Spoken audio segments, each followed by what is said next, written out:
જય હિન્દ, જય ભારત, જય જય ગરવી ગુજરાત.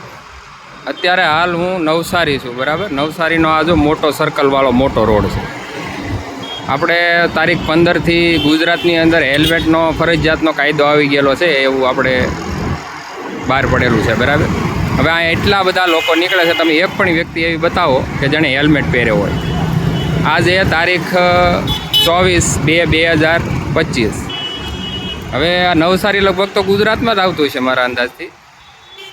તો આ કાયદો ખાલી સુરત પૂરતો જ લાગુ હશે કે પછી આખા ગુજરાતને લાગુ પડતો હશે, હવે એ તો આપણને કંઈ ખબર નહીં પડતી. આ પ્રશાસન કઈ રીતનું હોય.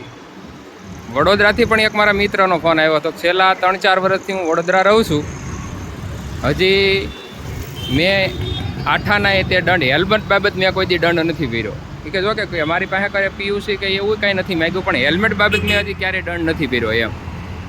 તો આ આપણા ગુજરાતના કાયદો છે કે પછી ખાલી સુરત પૂરતું છે એ કંઈ હજી સમજાતું નથી. એટલે એ આપણે નાગરિકોને ખાસ કરીને સમજવાની જરૂર છે. જય હિન્દ, જય ભારત.